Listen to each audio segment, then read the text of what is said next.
Today I'm joined with Tyshawn Williams, who's an undefeated 5-0 professional MMA fighter, went 2-0 as an amateur as well, has a lot of finishes on his record, a lot of fast finishes on his record. So I'm happy to be talking to you today.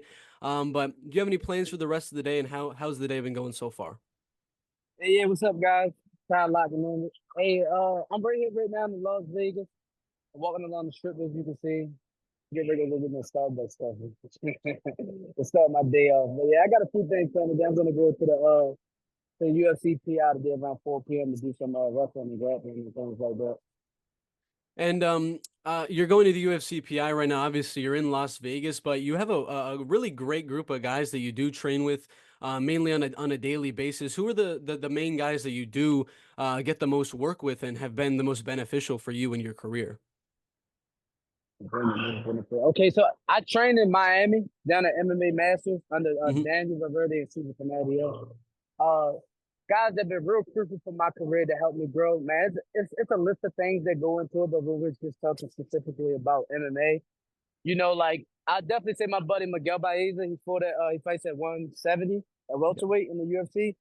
He's been there for me. You know what I mean? He helped me day in and day out. Vice versa. I helped him sharpen up with his wrestling and things like that. Give me 2 seconds. Let me cross the street. I need to pay attention. I don't trust vehicles. That's for sure. All right, there we come, dude. Yeah, like, sorry about me doing this interview on a walk too. It's I all had to good. get out the house. It was just too tough. Yeah, like Miguel Baeza, I say, my buddy Nate Landwehr, Kobe Covington. Um, a lot of those three guys, specifically, they worked a lot with me and stuff like that. Gave me a lot of tips and stuff like that. You know, just pushing me forward and making sure I'm getting the right things under my belt so that I'm well prepared for the big show. Yeah. And obviously, I was looking through your amateur career. Obviously, you have a good amount of pro fights as of right now, but you only had two fights as an amateur. And I know there's many fighters that sometimes take the route of like a Muhammad Mokayev, where he's got like 20 something amateur fights, and then you have some guys that go right to the pros. What made you make that transition from amateur to pro so quickly, and were you confident making that pro debut? Yeah, man. Like to be quite honest with you, I would definitely say not really being able to find me opponents is definitely a big thing in that. But to be honest, man, I felt like I wanted to go pro pretty much like right after my very first amateur fight. I wanted to do one walk and go. I felt like like I was a little bit of step ahead without saying that in an arrogant way as well. Just Yeah. more so the fact of my wrestling background and things like that. I feel like that I had a little bit more of an edge and I wanted to be a little bit more tested than doing the amateur things. And also I didn't really like wearing those feet fuzzies. But on a serious note though, yeah, like those names that I mentioned, and there's multiple other people as well. Like I said, I grew up in Baltimore. I went there like Coach Calvin and them. Up in boxing, like I grew up in that same rounds with them. Those people in my family too, and stuff like that. I just felt like that. I was getting a lot ahead of the curve because of those people, and the ones that helped me get prepared. Because we don't really like some people they're training just to get to the UFC and things like that. We're training to be pretty dominant once we do get into the UFC to be able to make a good run and things like that. It's not about just getting there. It's about getting there, doing our thing, showing everybody what we can do. I train to beat the 10%, not the 90%. So Yeah. since the moment that I came into the game after wrestling, I was an amateur. I was already training like, I was going to be fighting those 10% of guys in the UFC already. And once I started training with more people like that, the three names that I mentioned, those are the guys I work with daily. They help me day in and day out, growing and getting better and things like that. I've also sparred a ton of people that's already in the show. I've already been around, in between Arizona, out here in Las Vegas. I've been over in the UK, up in Liverpool and Manchester area. So I ran into a lot of people already that's already in the show. Been able to test my skills enough, in a controlled way, and sometimes not in a controlled way as much when things become a little chaotic in response as well. So, you know, I know I'm ready. You know what I mean? I'm waiting on, Sean Shelby and Hunter and those guys to make their call. Like, I'm ready to go. And speaking of being ready for the big show, being ready for the UFC, obviously you already have 5 fights on your belt, three really fast finishes, two knockouts, and one submission. What would be the goal time period for you to make that walk and finally make your debut in a big organization like the UFC? What would be like the ideal time period?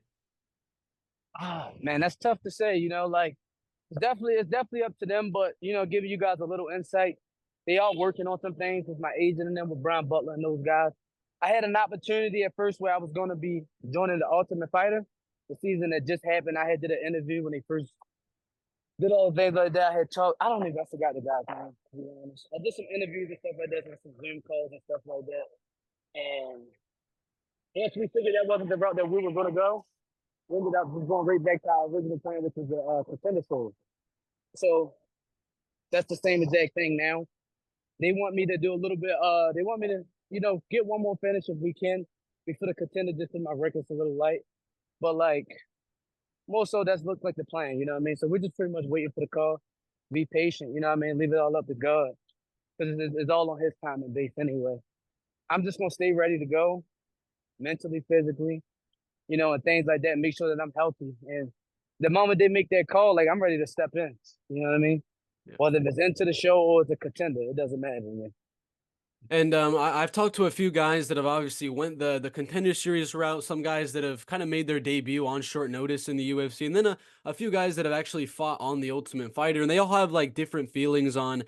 Some of them are saying, "No, I totally regret doing the Ultimate Fighter. I'd rather get that contender series shot and things like that." Is there an avenue that if you could choose, if UFC came to you said contender series, UFC debut on like a week's notice, or going on the Ultimate Fighter, what would be like the most appealing to you? Mm. You go to San Bit the most appealing. I guess, like, man, to be honest, like, I come from a lot of shortcomings anyway. So, like, I'm grateful for whatever comes, man. You know what I mean?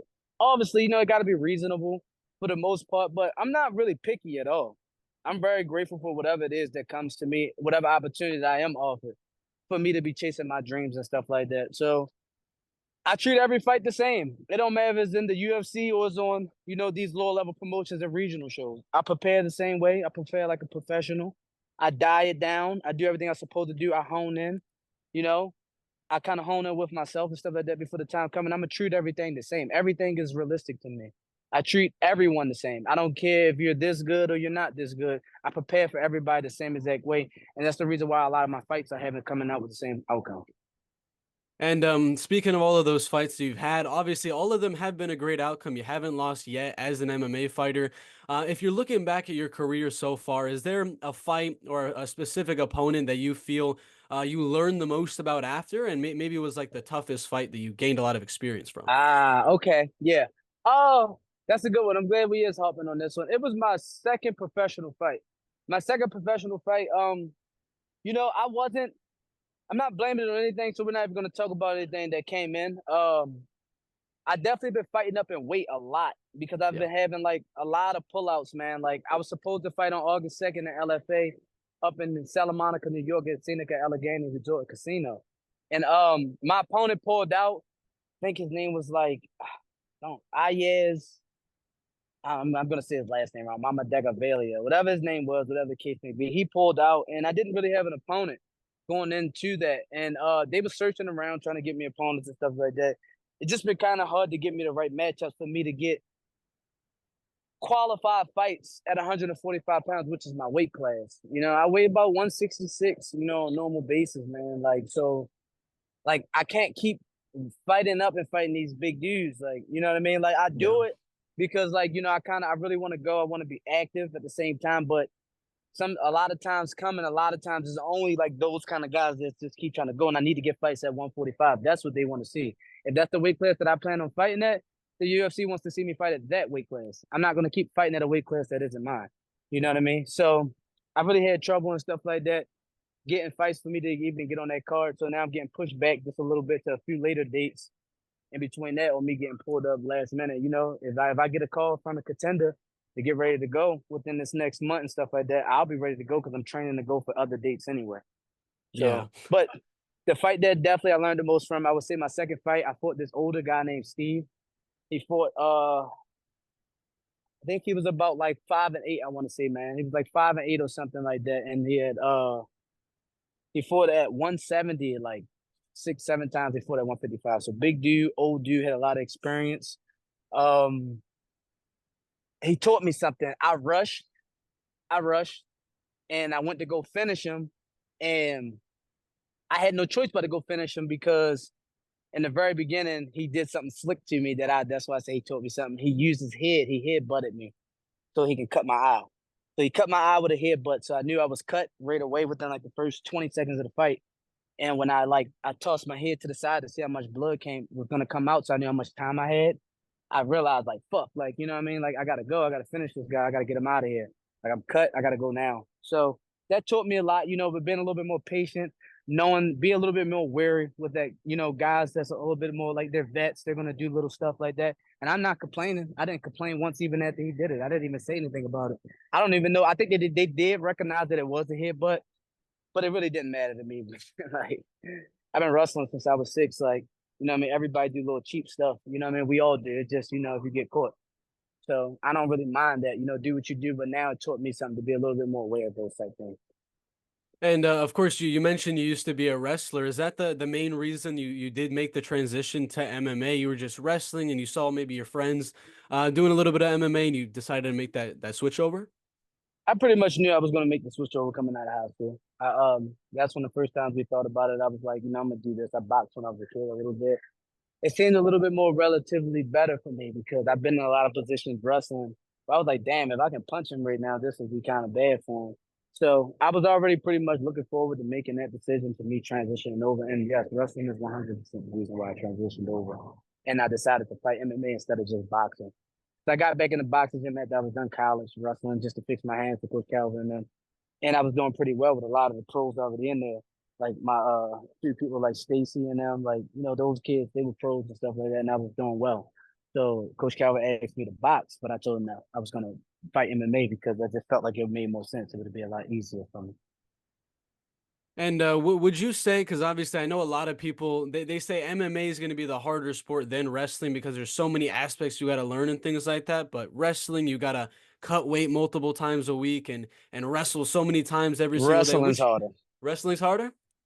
Wrestling's harder. Wrestling's harder because the reason why I say that is because there's really not, bro. There's nowhere near many guys that's inside. You can go to the highest level of the UFC. You can start on the lower levels now. We can talk about the UFC because everybody knows that level.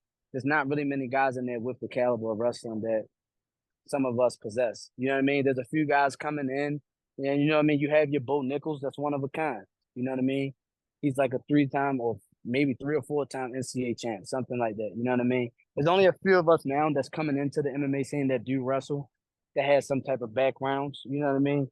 And stuff like that. And yeah, it's a lot easier. Guys aren't just like very great wrestlers like that. You know what I mean? And to be quite frank, every fight starts on his feet.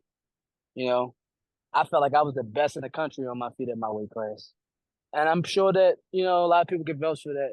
If if the rest of the community speaks like our senior year and stuff like that, I was really good on my feet. So that's why I think I transitioned well into fighting because that's what I was really good at. And of course, like I've been saying, you're 5-0 right now. You're only 27 years old, so it's not like you're anywhere near the end of your career. You still got a lot of time to keep working, build up wins.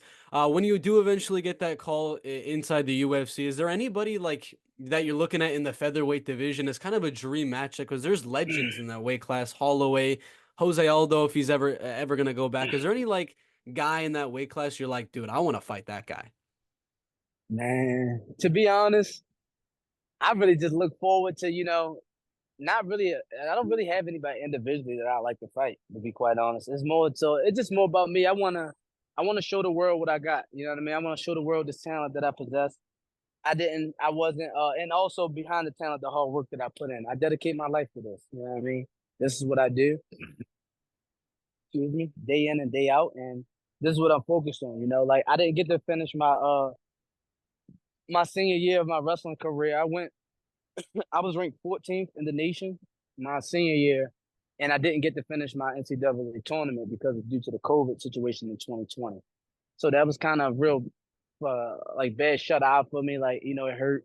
and stuff like that. I really wanted to, I wanted to finish the dreams that I did have first as well. Like coming out of high school, being such a big prospect for a lot of colleges and stuff like that. All Americans just seemed like nothing for me to do. Like I was looking to try to win the tournament, but god damn it, I wanted to at least fucking place one time. You know what I mean? So like I was a 3-time qualifier, but obviously the COVID thing. But yeah, that's pretty much what it was. So I kind of wanted to get that back and stuff like that. I wanted to get that back, and I was gonna get it back this way. I just want to show everybody what I can do. You know what I mean? Be on a Yeah. big stage, show them what I possess, show them the heart that I put in this and stuff like that. And more so, just make myself proud. Make that 6-year-old little boy back then what he used to tell himself, like, like I was gonna be big one day. I was gonna show other people that they can do what it is that I'm doing, putting in the hard work, being consistent, being disciplined, and putting God first. God has to come first. Because the times that you do get lost, we all get lost. I've been lost in my life a few times now. You know what I mean? I lost some friends, I lost some family, their decisions, and some of them my decisions as well too. And one of my buddies always tell me, my buddy Sully, he always tells me that he said, "Man, life's a motherfucker." You know what I mean? And it for sure is. You know what I mean? Like I lost some relationships that I wish I could have held on to, but you know what I mean? Like some things happen for the greater good. You know what I mean? Some things keep you safe from some things protect you from that, or some things protect them from something that's in your life. You know what I mean? So it all comes and sums down. Just everybody that has been in my life and passed through my life, I'm very grateful for, especially my buddy Sully, Saul Irvin, and those guys like that. I'm definitely super grateful for meeting them and them, like giving me a new insight on life and stuff like that. And I wish the best of them, just as well as I'm sure they wish the best for me. Yeah, that's a great message, man. And that's pretty much it for me with the interview. If there's any like sponsors that you want to plug, your manager, whatever, I'll leave the floor to you, man. Yeah, well, yeah, guys. I'm signed to Sucker Punch Entertainment. I want to give a big shout out to my best sponsor that take really good care of me, and that's Life Med. Down with Vinny Maglianos and those guys like that. I want to give a big shout out to Anchor Mechanical. They supported me as well throughout this whole thing. Tigger, Tony Demolition, there's multiple people that supported me. Also, Honey Stinger, True Sports Physical Therapy. I just want to give a shout out to those people, show them that I'm very grateful for them, for the times that they did help me in the past and the times that they do help me now. And that's it. And I wish everybody the best, and I hope everybody stay tuned to what's coming. And God bless you guys. Yeah, thanks so much for taking the time, man. Have a great rest of your day, man. You too, man. I talk to you. Thank you. Talk to